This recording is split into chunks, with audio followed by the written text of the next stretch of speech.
At this exact moment, something inside you is bracing, not for what's happening, but for what your nervous system decided years ago was always about to happen. You may not feel that happening. That's the point. After years of chronic stress, that scanning becomes so constant, so embedded into the fabric of your daily experience, that it stops feeling like anything at all. It just feels like you. Think about the last time you genuinely felt at rest. Not distracted, not scrolling, not watching something, not busy, actually still, settled in your own body, present without an undercurrent of urgency or dread. For many of the people this book was written for, that memory is surprisingly hard to locate. Some would have to reach back years. Some aren't sure they've ever been there. That's not an indictment of your life or your resilience. It is a precise description of what chronic stress does to the nervous system's baseline. It relocates normal. It makes bracing feel like being. But here's what the science tells us, and what this book is built on. What you are experiencing right now is not a personality flaw. It is not weakness.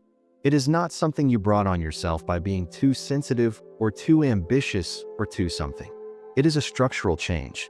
Your nervous system, your thought patterns, your body itself, they have been quietly reorganized by stress. And the fact that you still feel it, still carry it, still wake up tired and tight and vaguely anxious even when nothing specific is wrong, that is not failure. That is your biology doing exactly what it was designed to do.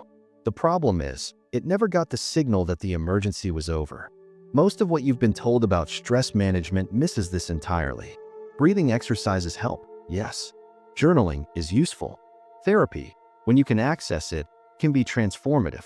But if you've tried those things and still feel like something is fundamentally off, if you still react before you think, still feel tension in your jaw before you even know you're stressed, still lie awake at 2 a.m. with no particular reason, then you already know what this book is trying to tell you. The strategy was incomplete, not because you failed to follow it, because it was aimed at the wrong level. This manual is different, not because it's smarter than the things you've tried, but because it works at all three levels where stress actually lives: in your nervous system, in your body, and in your thinking. You cannot heal one without attending to the others. And you cannot heal any of them through willpower alone. This is not a book about pushing harder. It is a book about understanding what happened, and then, carefully and compassionately, undoing it. A note on what you'll need to bring. Not discipline, not a perfect schedule, not the ability to meditate for 30 minutes without your mind wandering. What you'll need is curiosity, the willingness to pay attention to yourself with a little more gentleness than you usually do, and honesty, the capacity to acknowledge what you actually feel rather than what you think you should feel. If you have those two things, even partially, even inconsistently, this book can work for you. Here's what we'll cover together. In the first part, you'll understand exactly what chronic stress has built inside you, the neuroscience, the body mechanics, the cognitive distortions, so that you stop blaming yourself for symptoms that are actually just predictable biology. In the second part, you'll get the tools. Specific, science-backed, practical. 5 somatic techniques. Cognitive reprogramming methods that work at the level of the nervous system, not just the thinking mind. A framework for using relationships as medicine. And in the final part, I'll give you a 30-day protocol. Not a rigid schedule, but a progressive roadmap. One that accounts for the fact that healing is not linear, and that some days you will go backward, and that going backward is not the end of anything. You don't need to fix yourself. You were never broken. But there is something in you that needs to be heard, met, and slowly, with patience and the right tools, released. Let's begin. You've been told that stress is bad for you. You've been told to manage it, reduce it, meditate it away. What you probably haven't been told, clearly, directly, with actual biological specificity, is what stress has already built inside you. That's where we start. Here's the first truth this book is built on. Stress is not just a feeling. It is a physiological event with structural consequences. When your body encounters a stressor, a threatening email, a conflict at home, a deadline that feels impossible, or just the low hum of too much, too fast, for too long, it doesn't just register an emotion and move on. It changes. at the level of the nervous system, at the level of the brain, at the level of your cells. Let's get specific, because understanding this is what will finally free you from the shame of still feeling it. When you encounter a stressor, your hypothalamus, a small region deep in the brain, fires an alarm. Your adrenal glands flood your bloodstream with cortisol and adrenaline. Your heart rate climbs. Blood moves away from your digestive system and toward your large muscle groups. Your prefrontal cortex, the part of the brain responsible for rational thought, decision-making, and emotional regulation, goes partially offline. Your amygdala, the brain's threat detection center, takes the wheel. This is the stress response, and it is extraordinary. It is one of the most elegant survival systems evolution has ever produced. In a genuinely dangerous situation, a car accident, a physical threat, an acute crisis, it saves lives. The problem is that your nervous system does not distinguish between a tiger and a toxic work environment.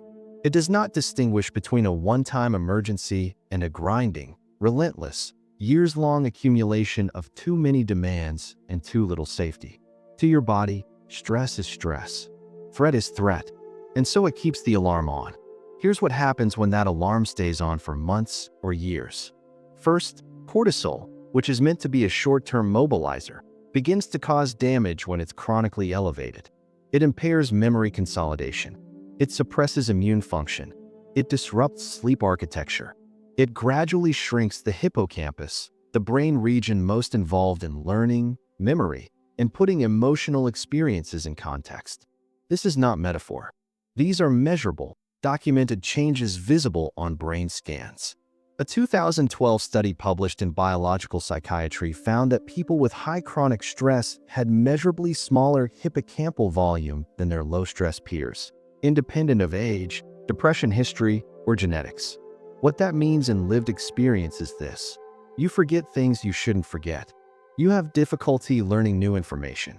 You lose the contextualizing ability that lets you say this feels threatening, but I'm actually safe, because the very brain region that performs that function has been quietly eroded. When people describe feeling like they can't think clearly, like their memory is worse than it used to be, like they used to be sharper, they are often describing a real, measurable neurological change. Not aging, not laziness. Cortisol. Consider what this looks like day to day. You're in a meeting, someone gives you feedback delivered flatly, without warmth. Before your thinking brain has had a chance to evaluate it, your amygdala has already filed it as a threat. Your heart rate ticks up. Your attention narrows. The rest of the meeting passes in a kind of fog. Later, you replay the comment 6 times in the car on the way home. You wake up at 3 a.m. still turning it over. And you can't quite figure out why you're so affected by something so minor. Here's why. Your amygdala is running the show. Your hippocampus, under-equipped from years of cortisol exposure, can't do the contextualizing work that would allow you to place the comment accurately, to remember that this person is generally supportive, that one neutral tone doesn't mean disaster, that you've handled harder things than this. Those memories are harder to access. That context is harder to construct. So the threat response runs unchecked. Second, the prefrontal cortex, your thoughtful, reasonable, grown-up brain, becomes increasingly subordinate to the amygdala. You start to react before you think. You start to interpret neutral events as threatening. You start to feel, without being able to explain why, that something bad is always about to happen. Third, and this is the piece most stress books skip entirely, your body begins to store the stress somatically, in your muscles, in your connective tissue, in your gut, in your immune system. This is not New Age language. This is the documented finding of researchers like Dr. Bessel van der Kolk, whose decades of work on trauma and the body demonstrated that the body keeps a kind of ledger. Every unprocessed stress experience, every moment the alarm fired and the charge was never discharged, is written somewhere in your physical self, which is why you can know, intellectually, that you are safe now. You can have great insight into your patterns, years of therapy, a solid mindfulness practice, and still feel the tension in your shoulders. Still brace when your phone rings. Still feel your stomach drop when someone says, "We need to talk." Knowing is not enough. Because the stress isn't living in your thoughts, it's living in your body. There's one more concept I want to introduce here because it will be a thread throughout this entire book: polyvagal theory. Developed by neuroscientist Dr. Stephen Porges, polyvagal theory gives us a more nuanced map of the nervous system than the old fight or flight binary. According to this framework, your autonomic nervous system has three primary states. The first is ventral vagal, the state of safety and social engagement. When you're here, you feel calm, connected, curious, and present. Your voice is warm. Your face is expressive. You can think clearly and feel genuinely well. The second state is sympathetic activation, fight or flight. Heart rate up, muscles mobilized, attention narrowed. Useful in a genuine emergency. Exhausting when it becomes your baseline. The third state is dorsal vagal shutdown, freeze. This is the deepest, oldest survival response. When the threat feels overwhelming and escape is impossible, the nervous system collapses inward. You feel numb, flat, disconnected, like you're watching your own life through glass. Most people living with chronic stress cycle between sympathetic activation and dorsal shutdown, often never fully returning to ventral vagal safety. You're either wired and anxious or collapsed and numb. Sometimes both, alternating within a single day. The goal of healing is not to eliminate your stress response. It is to restore flexibility, to be able to move through activation and return to safety, to have a nervous system that responds to actual threats, then releases, then rests. That flexibility is what we're rebuilding. But before we get to how, we need to spend a little time with why it feels so hard to get there, and why the approaches you've tried before may not have worked. Because the failure wasn't yours. It was architectural. The three survival states, and why you might be stuck in one. Let's talk about what it actually feels like to be stuck. Not the clinical description, the lived one. You wake up at 6:47 a.m. and before you've even opened your eyes, there's already a kind of weight. Not dread exactly, not sadness, just heaviness, a sense of bracing. You run through your day mentally before it starts, cataloging what needs to be done, what might go wrong, who might need something from you that you don't have to give. Or maybe for you it's different. Maybe you wake up fine, move through the morning on autopilot, and then somewhere around 2 p.m. you realize you haven't taken a full breath in hours. Your jaw aches. Your shoulders are somewhere near your ears. Or perhaps you feel oddly blank. Not anxious, not tense, just absent. Like you're going through the motions of your own life without quite being present in it. Like the lights are on, but the person who's supposed to be home isn't quite there. All three of these are survival states. And understanding which one, or which combination, is running your nervous system is one of the most clarifying, relieving things you can do for yourself. Let's go deeper into each. The sympathetic state, fight or flight, is the one most people recognize as stress. Elevated heart rate, shallow breathing, tight muscles, irritability, a low-grade sense of urgency or danger that never fully dissipates. You're productive, often, in this state. Hypervigilant systems are good at generating output, but it comes at a cost. Sleep suffers, patience thins. You react instead of respond. Small inconveniences become disproportionately enraging. You feel, underneath the doing, constantly behind, constantly not enough, constantly one more thing away from collapse. Here is what a sympathetic dominant day actually looks like. You wake up before your alarm, already running the mental checklist. Coffee is a necessity, not a pleasure. You walk fast, even when there's nowhere urgent to be. You interrupt people without meaning to. You misplace your keys twice. You check your email 17 times before noon. A coworker asks how you are, and you say fine without hearing the question. By evening, you are wired and exhausted simultaneously. Too activated to truly rest, too depleted to do anything meaningful. You fall asleep scrolling your phone and wake up 4 hours later with your heart already moving too fast. For many people reading this, that day sounds like Tuesday. Here's the crucial thing about this state that most people don't realize. When you've been in sympathetic activation for a long time, it starts to feel normal. The body calibrates to its own chronic conditions. The hypervigilance becomes your baseline reading of the world. You stop noticing it because it's all you know. You might even mistake it for your personality. I'm just a high-strung person, when really, you're just a person whose nervous system learned to be always ready. The dorsal vagal state, freeze, shutdown, collapse, is the one that gets confused for depression, laziness, or apathy. It looks different from the outside, less urgent, quieter, but from the inside, it feels like a particular kind of absence. You cancel plans not because you're busy, but because the thought of engaging feels insurmountable. You sit with your phone in your hand, unable to make yourself respond to messages that are weeks old. You feel nothing, or something so muted and far away that it barely registers. Food tastes like nothing. Joy feels like a concept you once understood but can't locate right now. A dorsal dominant day looks like this. You move slowly through the morning, not because you're relaxed, but because initiating anything requires effort that isn't available. You sit in front of work that needs to be done and feel a strange blankness where the will to do it should be. You eat because you're supposed to, not because you're hungry. Someone asks you what you'd like to do this weekend, and you genuinely cannot generate a preference.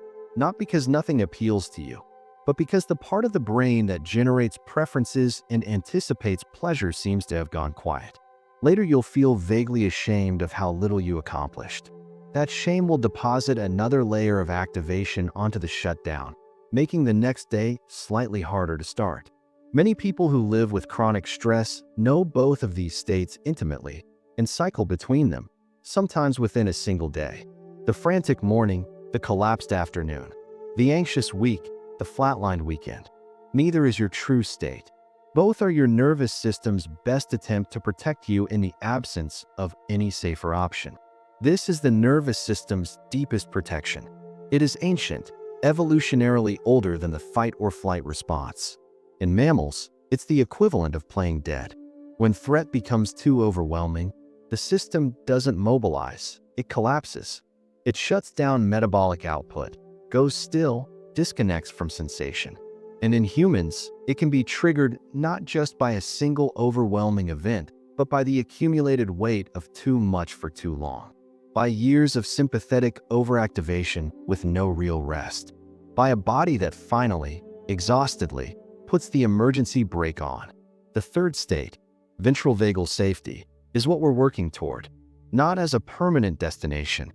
That's not how nervous systems work, but as your default, your baseline, the place you return to after activation. In this state, you feel genuinely present, able to make eye contact, to feel warmth toward people, to be curious rather than defensive. Your digestion works. Your sleep has depth. You can tolerate discomfort without being overwhelmed by it. You can disagree with someone without it feeling like a threat to your existence. Most of us, if we're honest, can't remember the last time we spent significant time there. Now here's the piece that changes things. These states are not character. They are not destiny. They are conditioned patterns, deeply grooved, yes, but changeable. Your nervous system learned its current settings in response to real experiences. It can learn new ones. But, and this is critical, you cannot think your way from dorsal shutdown or sympathetic overdrive into ventral vagal safety. You cannot reason the nervous system into a new state. You cannot willpower your way out of a dysregulated body. This is why the standard advice, just relax, try to be more positive, think about what you're grateful for, feels so hollow when your system is stuck. It's good advice aimed at the wrong address. The pathway back to safety runs through the body, through sensation, through movement and breath and co-regulation with safe others, through practices that speak the nervous system's actual language. That's what the second part of this book is built to deliver. But first, we need to talk about where else chronic stress has taken up residence in your thinking. The story stress tells you, cognitive patterns, and how to change them. Let's talk about the voice in your head, not in a mystical sense, in a very practical, neurological one. Every human brain generates a near constant stream of interpretations, predictions, and evaluations. This is called the default mode network, and it's essentially your brain's background narrator. It's not random noise. It's trained. And if you've been living under chronic stress for years, that narrator has been trained by stress. This is what we mean when we talk about cognitive patterns. not just negative thoughts. That framing is too simple and, frankly, a little dismissive of what's actually happening. We're talking about something more structural. The default assumptions your brain makes about you, about others, about what's likely to happen next. The interpretive filters that were adaptive once, maybe in a genuinely threatening environment, and have since become the water you swim in. Here's the first truth about stress-shaped thinking. It is fundamentally oriented toward threat. This makes complete neurological sense. A stressed nervous system is a survival mode nervous system, and survival mode means scanning for danger. What could go wrong? Who might be disappointed? What am I missing? What does this really mean? The brain under chronic stress is a worst-case scenario machine. It's not pessimistic by nature. It's just doing its job, and its job, as it currently understands it, is to keep you from being caught off guard. Here's the second truth. Most of these cognitive patterns run below conscious awareness. They're not thoughts you choose to think. They're the automatic interpretations that arrive before you've had a chance to evaluate them. The immediate assumption that your manager's neutral email tone means she's angry with you. The flash of certainty when a friend is slow to text back that you said something wrong. The reflexive, "I can't do this" that appears whenever something difficult is on the horizon, not as a considered assessment, but as a feeling that precedes any actual thinking. Cognitive behavioral therapy has mapped these patterns extensively. You may already know the vocabulary: catastrophizing, all-or-nothing thinking, mind-reading, personalization. These are not character flaws. They are stress artifacts. They were forged in experience and reinforced by the neurological feedback loops of chronic activation. And like all learned patterns, they can be unlearned, but not by simple positive thinking, not by telling yourself to reframe. Real cognitive change requires three things that most stress books don't combine.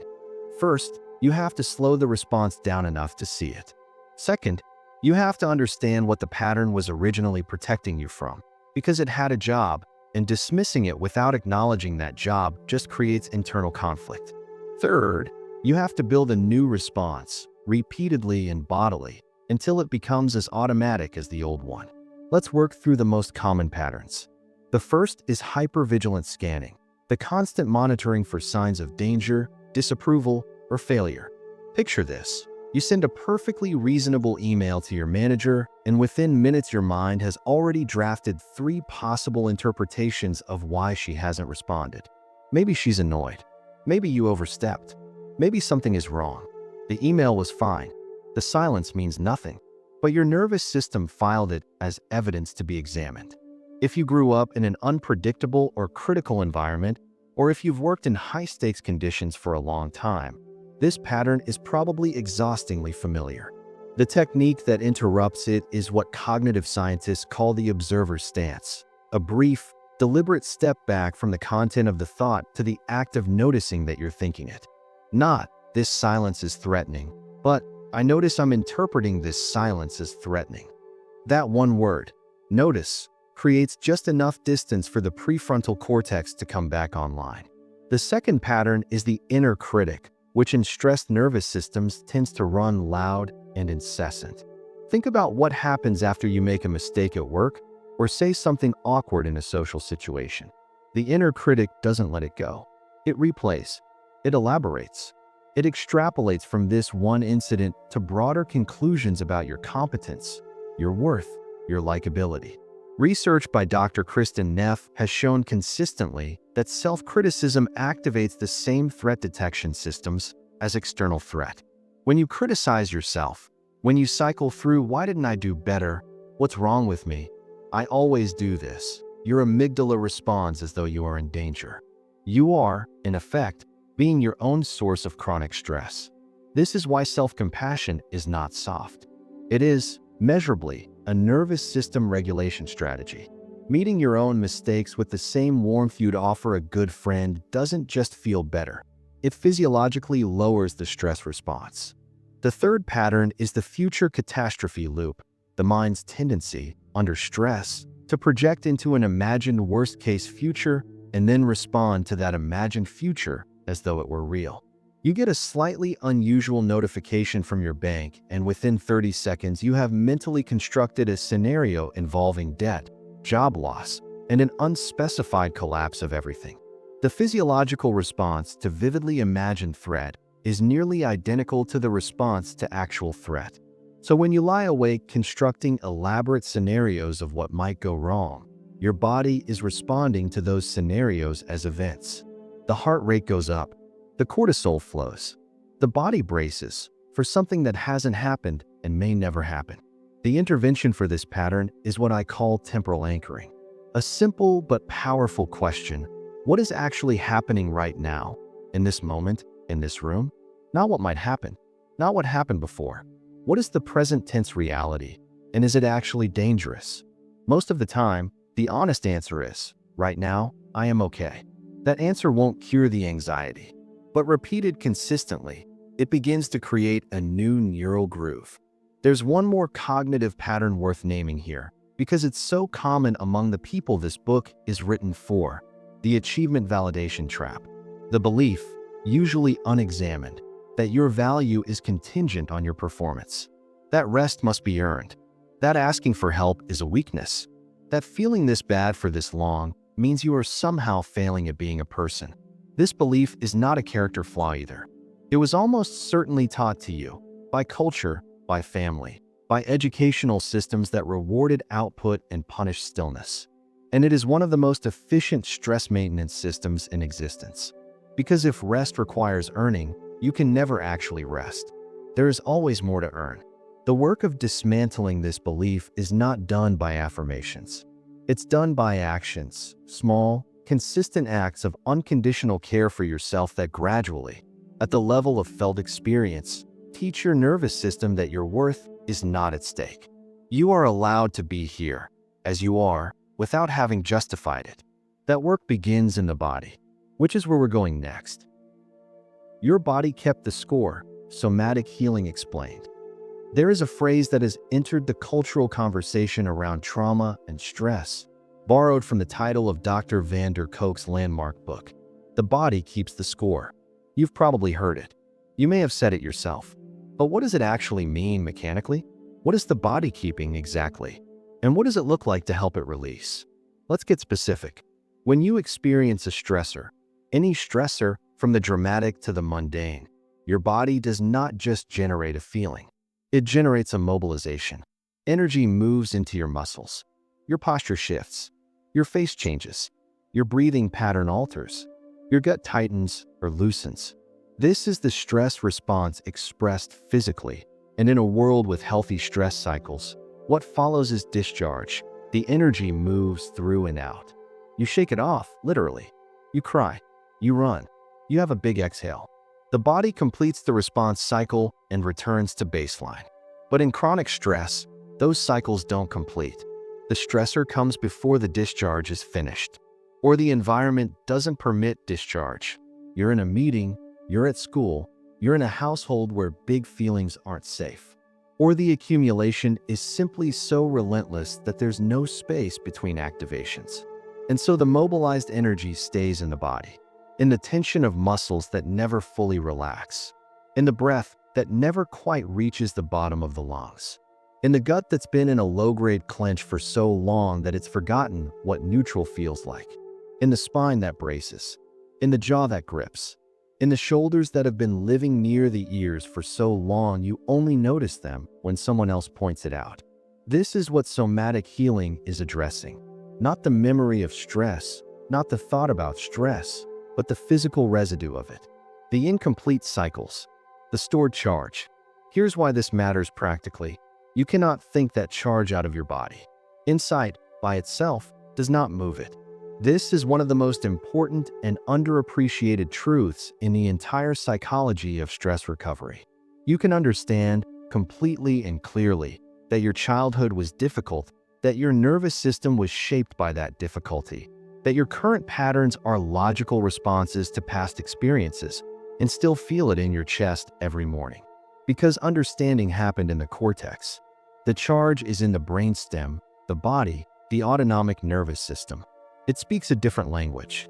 Somatic therapy, body-based therapeutic approaches, has developed precisely to speak that language. Let me walk you through 5 core techniques. These are not complicated. They require no equipment, no previous experience, and no more than 5 to 15 minutes each. What they require is one thing most of us have been trained to deprioritize: attention to the body. The first technique is the physiological sigh. Researchers at Stanford, including Dr. Andrew Huberman, have documented that the physiological sigh, a double inhale through the nose followed by a long, slow exhale through the mouth, is the single fastest way to reduce physiological arousal available to conscious control. Here's the mechanics. Under stress, the tiny air sacs in your lungs called alveoli begin to collapse. This reduces oxygen exchange efficiency and paradoxically increases feelings of anxiety and breathlessness. The double inhale fully reinflates them. The extended exhale activates the parasympathetic nervous system through the vagus nerve. Think of it as manually flipping the off switch on the alarm. 2 to 3 physiological sighs in succession produce a measurable drop in heart rate and a reduction in cortisol response. You can do this anywhere. In a bathroom stall before a difficult meeting. In your car before walking into a charged situation. Right now, if you want. Inhale fully through the nose. At the top, sneak in a second short inhale to pack the lungs completely. Then let it all out through the mouth, slowly, completely, like releasing pressure from a valve. Notice what happens in your chest and shoulders. That slight loosening? That's your parasympathetic nervous system answering. The second technique is somatic scanning with compassionate attention. This is a more deliberate practice. 10 minutes is ideal, though 5 works. And it is different in a crucial way from the body scan meditation you may have encountered before. In standard mindfulness body scans, the instruction is often to notice and release, to breathe into tension and let it soften. This technique asks something different. You are not trying to fix anything. You are making contact. Lie on your back or sit with your feet flat on the floor. Move your attention slowly through your body from the soles of your feet to the crown of your head. When you find something, tension, heaviness, numbness, heat, a buzzing or constriction, you pause. You stay with it. You approach it with the quality of a gentle, curious friend rather than a diagnostician. You might say internally, I see you. I'm not trying to remove you right now. I'm just here. This practice is rooted in a core insight from somatic psychology. Stored stress in the body is often held there partly because it was never witnessed. It arrived, it wasn't safe to feel fully, and it went underground. The act of turning toward it, with attention rather than aversion, begins to shift it, not because you've done anything clever, but because the body's own processing system can resume when it feels safe enough to do so. The third technique is gentle shaking and tremoring, and I want to spend some extra time here because this is the one people most often skip, and it is often the most immediately effective. Here's the background. In animals, the natural completion of a threat response includes involuntary tremoring. You've seen it in a dog shaking itself off after a scare, or in wildlife footage of a deer standing up after narrowly escaping a predator. The tremoring is not distress. It is discharge. It is the nervous system releasing the mobilized energy that was prepared for a threat that has now passed. Humans have this same mechanism. We call it shaking with fear or trembling with rage, but the biology is the same. The body trying to complete the cycle. And we have largely been socialized out of allowing it. Stop shaking. Calm down. Pull yourself together. Those instructions interrupted the very process designed to help us recover. TRE, Tension and Trauma Releasing Exercises, developed by Dr. David Berceli, is a structured approach to re-accessing this natural discharge mechanism. A simple entry point that doesn't require any training. Stand with your feet hip-width apart, knees slightly bent. Shift your weight gently from foot to foot. Allow your legs to begin vibrating. Don't force it. Just reduce the rigidity in your knees and let the body find its own movement. Start with 2 minutes. You may feel warmth spreading through your legs, or a loosening in the hips, or an unexpected emotional release. All of that is correct. All of it is the body completing something it started, perhaps years ago. The fourth technique is orienting practice. Rooted in somatic experiencing, the therapeutic approach developed by Dr. Peter Levine, orienting is a deliberate return to the present environment through the senses. Here's how to do it. Wherever you are, let your eyes move slowly around the space. Not scanning for threats, really looking. The color of the wall, the quality of the light coming through the window, a texture, a shape, something small and ordinary that you wouldn't normally notice. Let your eyes rest on each thing for a breath. Then notice what you can hear, the ambient sounds of the room, something in the distance, the sound of your own breathing. Then feel the weight of your body in the chair or against the floor, the temperature of the air on your skin, the particular sensation of your clothes against your arms. What orienting does neurologically is send a direct signal to the amygdala. I am looking around. I am curious. I am not frozen. There is no immediate threat requiring me to fix my gaze or contract.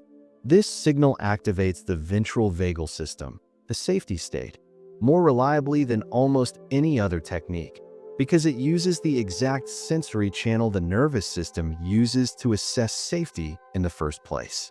Practice this for 2 to 3 minutes whenever you feel activation rising. It is deceptively simple and consistently effective. The fifth technique is containment touch. When the nervous system is dysregulated, one of the core experiences is a sense of boundarylessness, of spilling, of being too big for your own skin or too small to exist, of not knowing where you end and the world begins. Containment touch addresses this directly through the proprioceptive system. Place one hand flat on your chest, just below your collarbone, and the other on your belly. Feel the warmth of your own palms. Press gently but with some firmness, enough to feel your own hands as solid and real. If you're alone, you can try a self-hug. Cross your arms over your chest and grip your own upper arms. Or press your back firmly against the back of a chair and feel the support against your spine. What happens physiologically is that the pressure activates proprioceptors, the sensory receptors that tell the brain about the position and boundary of the body, and this information travels directly to the regulatory centers of the nervous system. You are essentially giving your own nervous system the co-regulation signal it would receive from a safe physical embrace. This is not metaphor or wishful thinking. Studies on deep pressure stimulation, long studied in the context of sensory processing differences, consistently show measurable reductions in cortisol and sympathetic activation. When you feel the edges of your own body, you feel less boundaryless. The world becomes slightly more navigable. You return, just a little, to yourself. None of these techniques will rewire your nervous system in a single session. That is not the frame. The frame is practice. The same way that years of stress shaped your system, consistent practice over weeks and months reshapes it. Not through force, through repetition, compassion, and time. Now let's talk about the relationship between your body's healing and the people around you.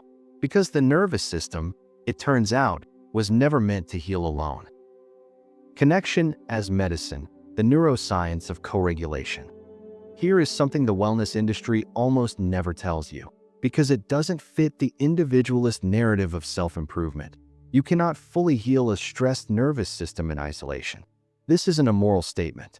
It's a biological one. The ventral vagal system, the state of safety and social engagement we've been working toward, is activated by other people. Specifically, by the perception of safety in another person's face, voice, and body. This is called co-regulation, and it is not a metaphor. The nervous systems of two people in proximity actually synchronize. When you are in the presence of someone who is genuinely calm, your own system begins to move toward calm. Not instantly, not automatically, but measurably. This is why a conversation with the right person can leave you feeling lighter in a way that an hour alone with your thoughts cannot. Why a genuine hug from someone safe can release something in the chest that breathing exercises haven't touched. Why loneliness is not just emotionally painful, but physiologically stressful. It keeps the nervous system in a chronic low-grade threat state. Dr. Porges, whose polyvagal framework we've been drawing on throughout this book, describes this as the social engagement system. The face, voice, middle ear, heart, They are all neurologically linked and designed to read safety cues in other faces and voices. A warm tone of voice, a soft facial expression, a slow and steady presence. These signals register in the nervous system before conscious awareness. They tell the amygdala, you can relax. This person is not a threat. Now, here is where this gets complicated for many people living with chronic stress. If your early experiences, childhood, important relationships, workplaces, taught you that other people are not reliably safe, then the social engagement system may have learned to distrust exactly the signals it needs most. You may find that vulnerability triggers anxiety rather than relief. That closeness feels threatening rather than regulating. That you pull back just when connection could help most. This is attachment patterning, and it is one of chronic stress's most persistent legacies. Attachment theory, developed by John Bowlby and expanded by researchers like Dr. Mary Main and Dr. Dan Siegel, describes how our early experiences with caregivers create internal working models, templates for what relationships feel like, whether they are safe, whether we are worthy of care. These templates wire into the nervous system and become the default lens through which we read every subsequent relationship.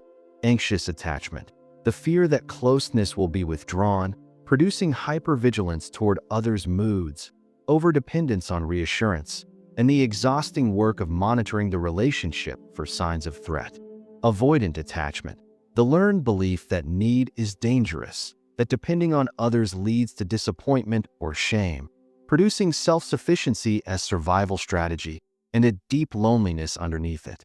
Disorganized attachment, the terrifying bind of needing connection with someone who is also a source of fear, producing contradictory impulses toward and away from intimacy simultaneously. Most people living with chronic stress have some version of insecure attachment operating in their close relationships. This is not a character flaw. It is a conditioned pattern, and like all conditioned patterns, it can change.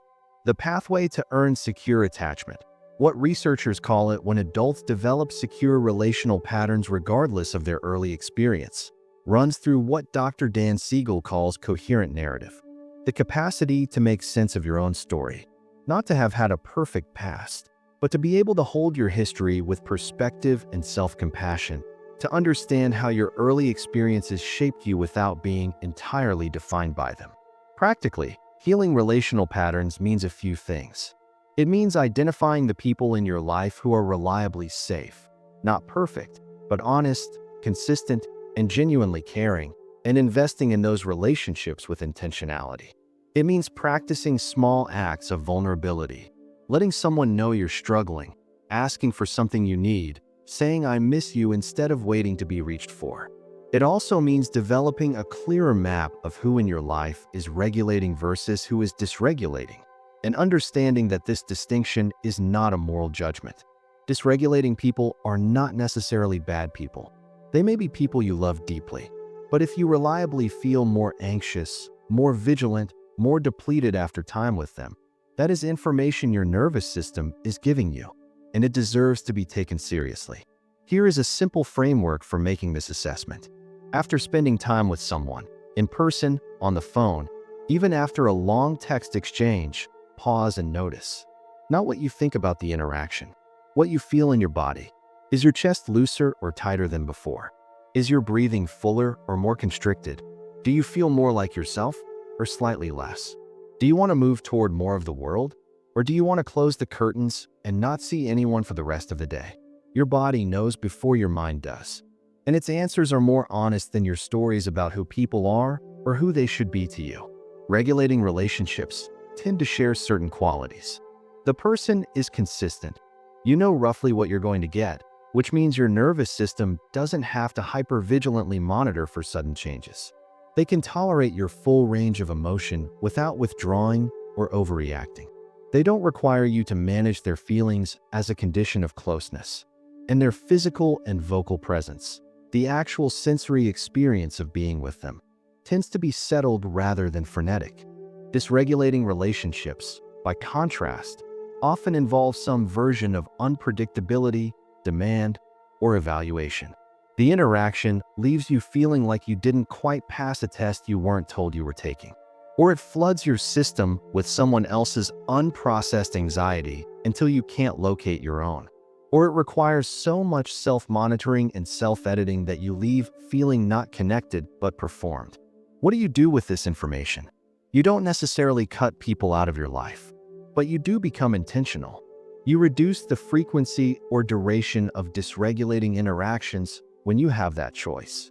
You build protective practices around unavoidable ones, using the physiological sigh before and after, giving yourself orienting time to return to your own baseline. And you prioritize, with real effort, spending time with the people in your life who leave you more yourself than when you arrived. It means noticing when you are pulling away from connection and recognizing that pull as a protective mechanism from your past, not an accurate reading of your present.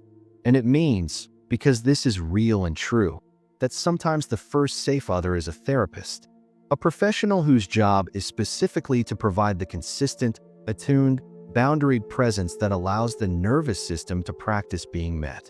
If therapy is accessible to you and you haven't yet found the right fit, I want to encourage you to keep looking. The quality of the therapeutic relationship matters more than the modality. You are looking for someone in whose presence you feel seen without being judged, challenged without being unsafe. Connection also includes your relationship with your own inner experience. Self-compassion, the practice of treating your own suffering with the same warmth you would offer a person you love, is a form of internal co-regulation.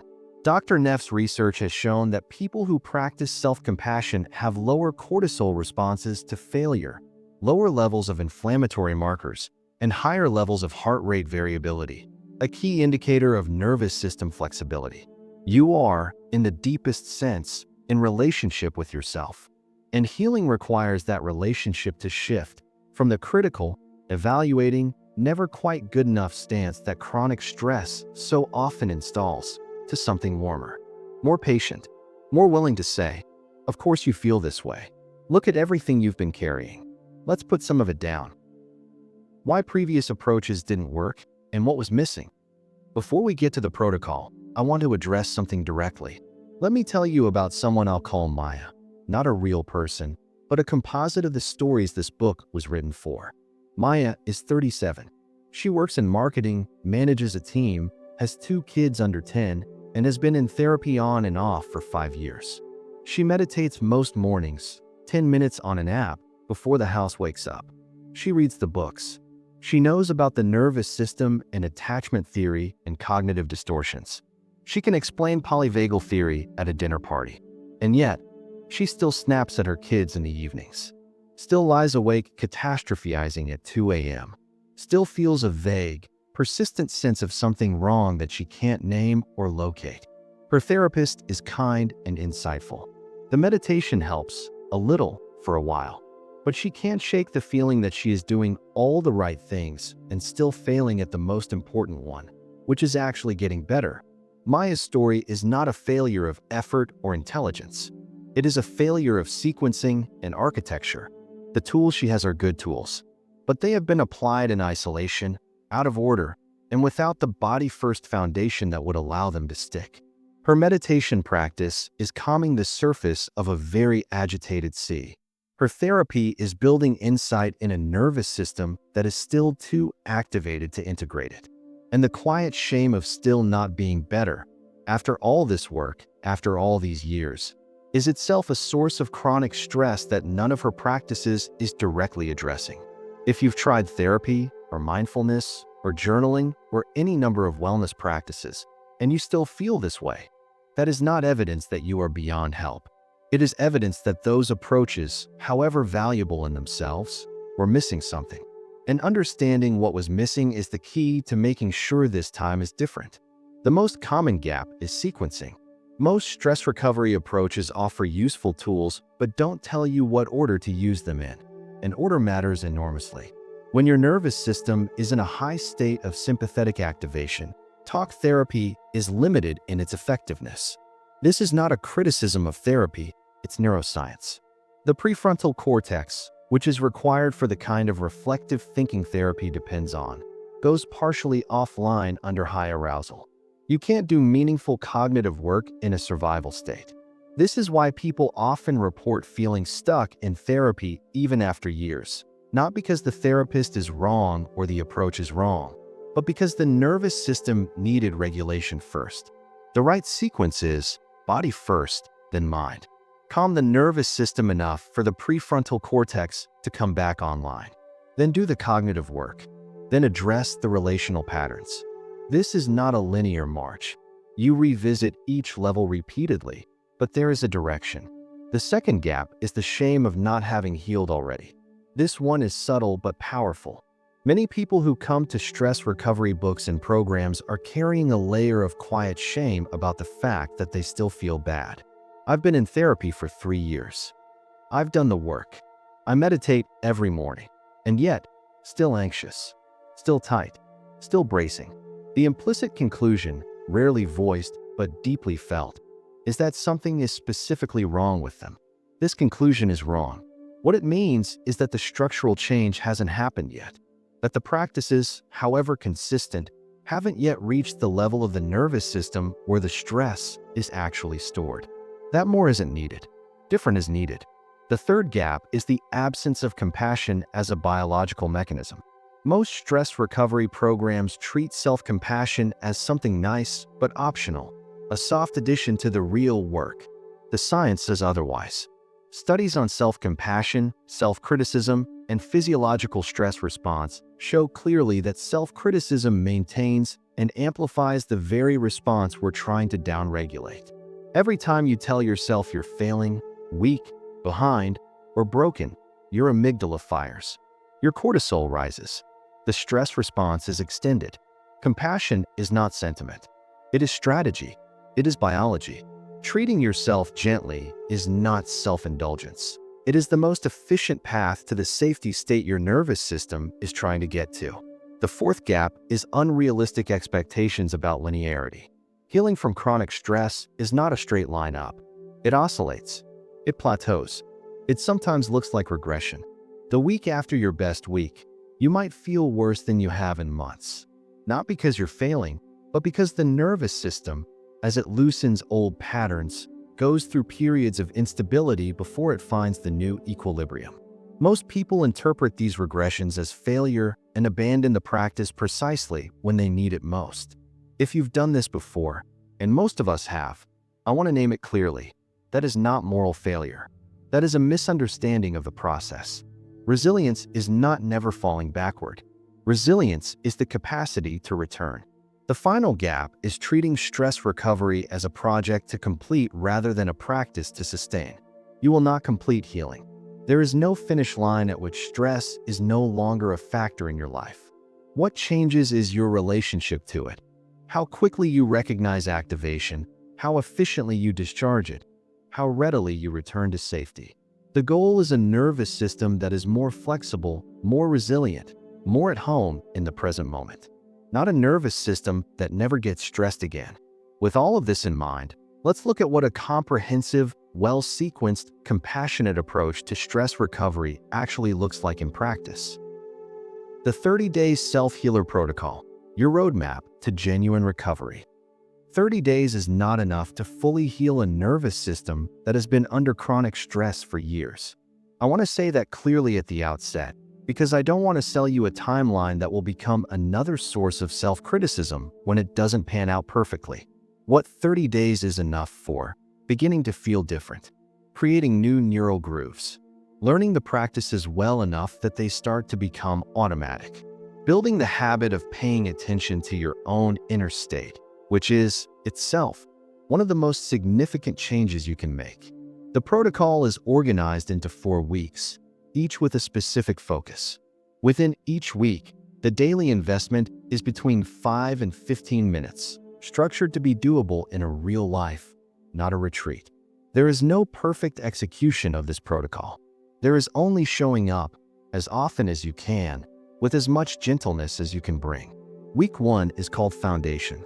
The focus here is entirely on the nervous system. No cognitive work, no relational work, just body.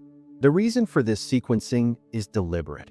If you try to do cognitive reprogramming or relational healing when your nervous system is still in high activation, You are working against your own biology.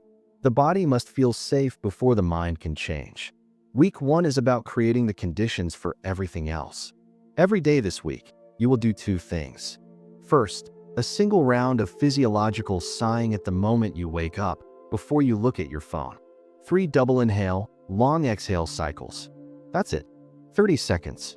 This establishes, at the very start of the day, that you have agency over your own nervous system, that you are not just a passenger in your own arousal state. Second, 1 10-minute somatic scan before sleep. Lie on your back, feet uncrossed, arms at your sides. Move your attention through your body from feet to head, not trying to change anything, just noticing. When you find tension or heaviness, pause and make contact. Name it internally. There is tightness here. There is bracing here. Greet it with a simple acknowledgement. I see you. Then move on. What to expect in week 1. The first 2 days may feel unremarkable, even pointless. This is normal. The nervous system takes time to register that something has shifted.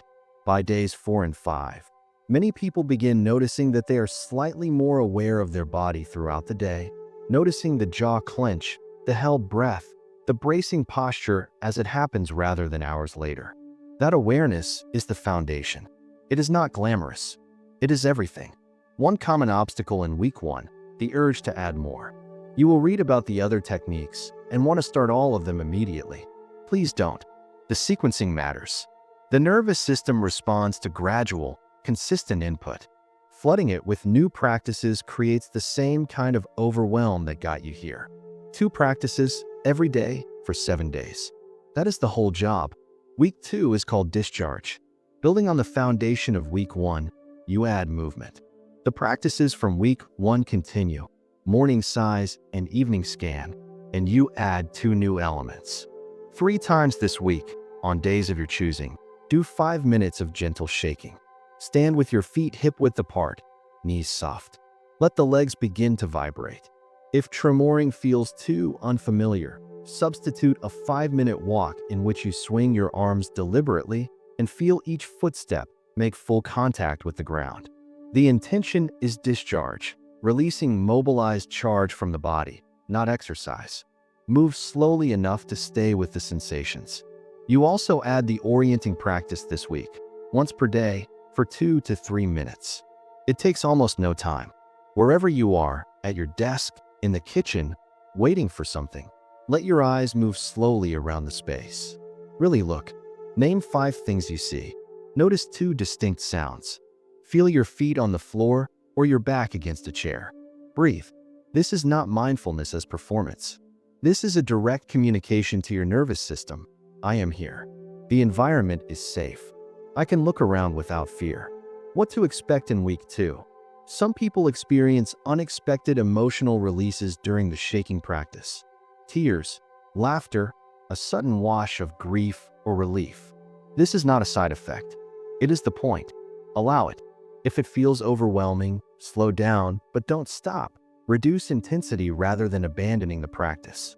Others notice very little in the moment, but find that sleep deepens during this week, or that a persistent physical symptom, a headache, back tension, gut discomfort, has slightly reduced. Both are evidence the work is landing. Week 3 is called cognition. By now, your nervous system has nearly 2 weeks of daily regulation practice.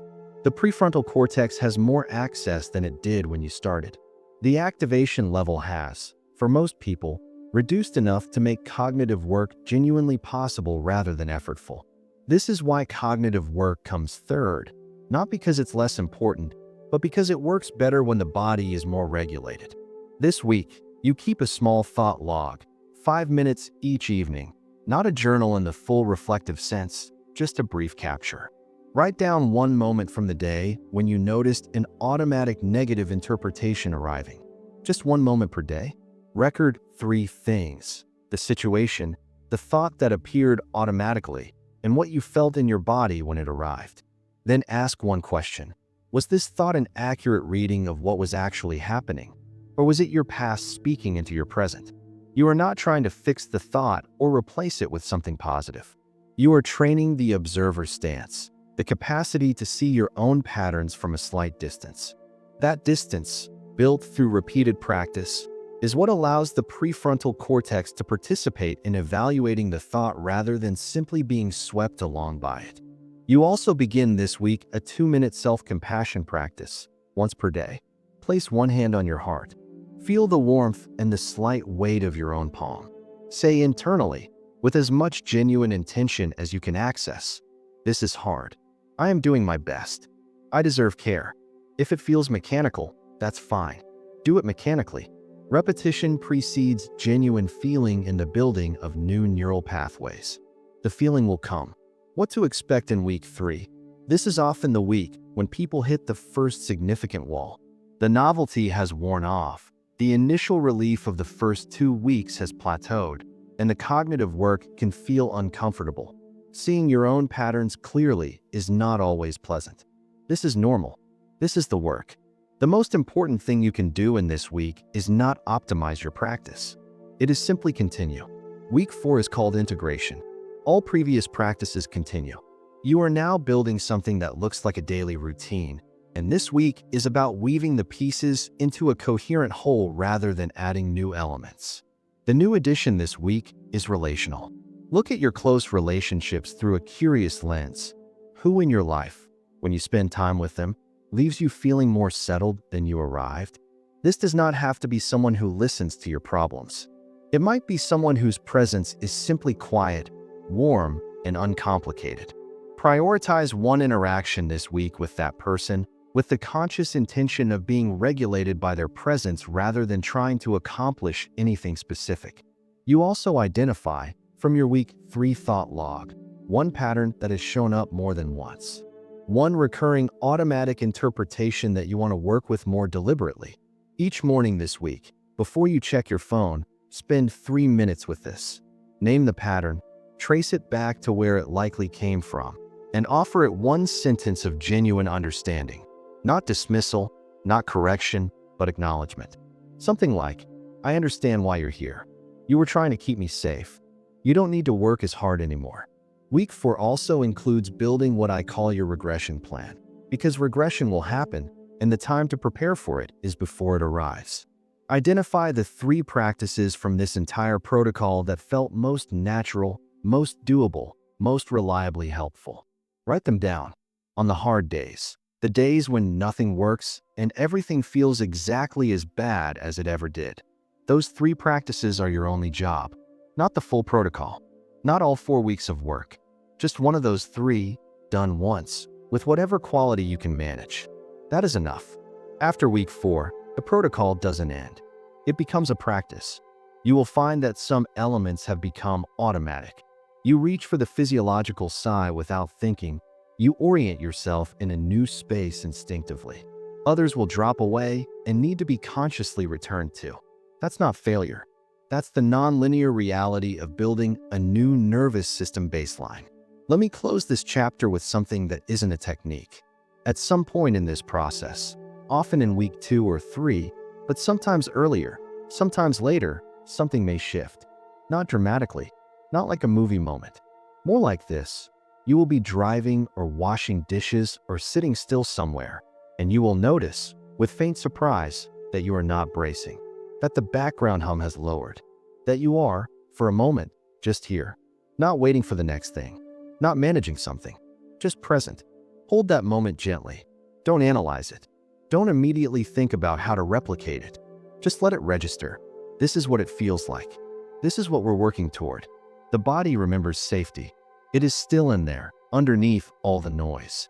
And with time and practice and compassion, it learns, slowly, stubbornly, beautifully, to return. Resilience, regression, and the long game. The last thing I want to talk about is the hardest part. The part that doesn't fit in a 30-day protocol. The part that no book can really compress. The long game. Healing from chronic stress is not a sprint with a clear finish line. It is a reorientation, a gradual, nonlinear, sometimes confusing process of the nervous system learning new default settings.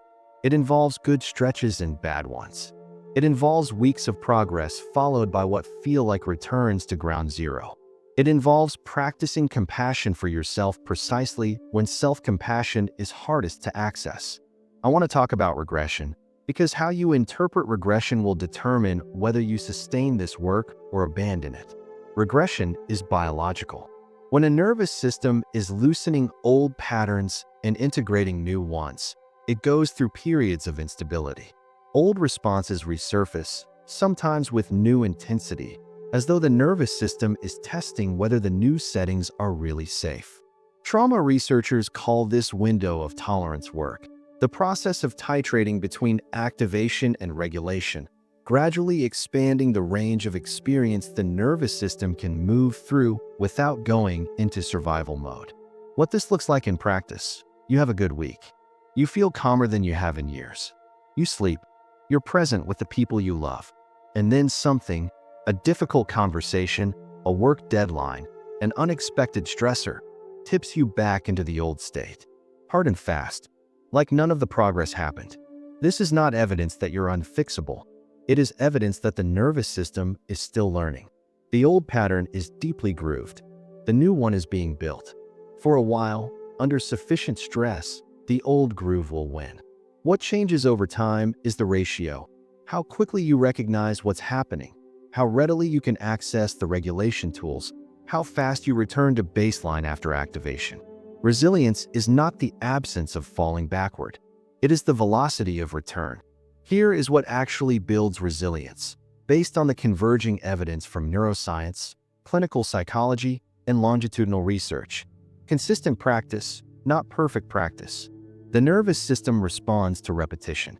A 5-minute practice done most days is worth more than a 90-minute practice done once a week. Frequency matters more than duration. Showing up imperfectly and consistently beats showing up perfectly and rarely. Compassionate interpretation of setbacks. How you narrate a regression to yourself determines whether it becomes a setback or a data point. I'm failing at this extends the stress response. This is a hard day, and hard days are part of the process does not. You are literally choosing, with your interpretation, how much cortisol flows in response to a bad moment. Choose the narrative that serves the healing. Connection, consistently maintained. Return to what we covered in the chapter on co-regulation. You need safe others. Not just when things are hard, as an ongoing practice. Regular investment in relationships that are genuinely nourishing. This means being honest about which relationships feel depleting and which feel regulating, and adjusting your time and energy accordingly without guilt. Body awareness as a daily practice, not just in the formal sessions. Throughout the day, as often as you remember, one breath, one scan, one orienting look around the room. Where am I holding tension? What does my body need right now? This micro-practice of interoceptive awareness, done dozens of times a day in 2-second increments, is cumulative. It adds up to a fundamentally different relationship with your own physical self. Tolerance of uncertainty, chronic stress, and the need for control are deeply connected. The nervous system under threat tries to control the environment as a way of guaranteeing safety. Healing involves learning to tolerate the irreducible uncertainty of being alive, not by becoming indifferent to outcomes, but by finding something steady inside yourself that doesn't depend on the outcome. That steadiness is not found by thinking the right thoughts. It is found again and again in the body, in the breath that you take and release, in the ground beneath your feet, in the felt sense of being here, in this moment, which is the only moment you have ever actually inhabited. I want to close with this. You came to this audiobook, in all likelihood, because something in you knew that what you were doing wasn't working, not fully, not sustainably. You were tired of managing stress as though it were a problem to be contained. You were looking for something that would actually change it. That instinct was right. What stress has built in you is real. The tight jaw, the shallow breath, the hypervigilant scanning, the exhaustion that doesn't lift no matter how much you sleep. These are not weaknesses. They are the honest record of a body and a nervous system that have been doing everything they could, for as long as they could, to keep you safe and functional in conditions that were genuinely demanding. What they need now is not more pushing. What they need is what you are, right now, in the act of listening to this, beginning to offer, attention, understanding, the willingness to learn a different way. That willingness is enough to start. Everything else follows. Before we move to the conclusion, I want to offer you something to carry forward, a letter, not from me to you, but from your future self, the version of you who has been doing this work for 6 months, a year, who has had the regressions and returned from them, who knows, now from the inside rather than just the page, what it feels like to have a nervous system with more flexibility, more room, more home in it. This is what that person might want to say to you today. Dear you, right now, starting out, I know it doesn't feel like much yet. I know the practices feel mechanical and strange, and some days you'll forget entirely, and some days you'll do everything right and still feel terrible. I want you to know, that's all part of it. None of it was wasted. Every time you placed your hand on your chest when you were overwhelmed, even when it felt silly, it counted. Every morning you took 3 breaths before reaching for your phone, it landed somewhere. Not where you could see it. Deeper than that. There will be a day, I can't tell you when you're in a situation that used to flatten you, and you'll notice that you're still standing, still breathing, still able to think. And you'll realize, quietly, that something has shifted, not fixed, not finished. Shifted. That's the moment. That's what all of this is for. You don't have to be further along than you are. You don't have to be better than you are. You just have to keep returning. To the breath, to the body, to the compassion. Every return is the whole practice. I'll see you on the other side of all this work. I promise, it's quieter here. Conclusion. Coming home to yourself. We've covered a lot of ground together. We've looked at the neurological architecture of chronic stress, the way cortisol rewires the brain, the way the amygdala learns threat, the way the prefrontal cortex loses ground under sustained activation. We've mapped the 3 survival states and identified what it looks and feels like to be stuck in sympathetic overdrive or dorsal shutdown. We've examined the cognitive patterns that stress carves into our thinking, the hypervigilant scanning, the inner critic, the catastrophe loop, and understood them not as personality flaws, but as predictable adaptations to impossible conditions. We've gone into the body, where so much of what we carry actually lives, and learned the language of somatic healing. Physiological sighing, gentle discharge, orienting, containment touch, compassionate attention. We've talked about the nervous system's need for safe others, for co-regulation, for earned secure attachment, for connection as a literal biological medicine. We've diagnosed why previous approaches may not have worked and what was missing from the sequence. And we've laid out a 30-day roadmap, not a cure, but a beginning. A well-sequenced, science-grounded, compassion-centered start. I want to take a moment here to describe something that often goes unnamed in books like this. What the actual experience of healing feels like from the inside. Because it rarely looks the way we imagine it will. We tend to picture a clear before and after. A morning we wake up and simply feel better, lighter, fixed. That's not usually how it works. Healing from chronic stress tends to announce itself sideways. You notice it in the negative space. The thing that used to derail you completely, a tense conversation with a family member, a vague critical comment at work, happens and you feel it. And then, somehow, you are still standing, still functional, still you. The activation came, and it left faster than it used to. That's it. That's what progress looks like in the early months. Not euphoria, not transformation, just slightly more room. A little more breathing space between the trigger and the reaction. A little more access to your own steadiness, even when things are hard. If you are expecting fireworks, you may miss these moments entirely. So I want to name them for you in advance. The small survivals are the evidence. They are the data points that tell you the work is landing. Collect them. They matter. What I hope you're walking away with is not just a set of tools, but a shift in the story about what's wrong with you. Because the most damaging thing chronic stress does may not be the cortisol, not the tight muscles, not even the sleepless nights. It may be the quiet, persistent belief that you should be over this by now. That you are, somehow, uniquely broken. You're not. You are a human being whose nervous system responded, with perfect biological logic, to real conditions. Those conditions may be external. They may be historical. They are almost certainly both. And the responses they created, the vigilance, the tension, the reactivity, the numbness, were not mistakes. They were adaptations, useful ones, costly now, and changeable. That changeability is the fundamental premise of everything in this book. The nervous system is plastic. It learns. It is shaped by experience, and you can begin to provide it with new experiences. Not through willpower, not through discipline, not through pushing harder in a different direction. Through consistent, compassionate practice aimed at the right levels. There is a paradox at the heart of this kind of healing that I want to name directly, because it trips almost everyone up at some point.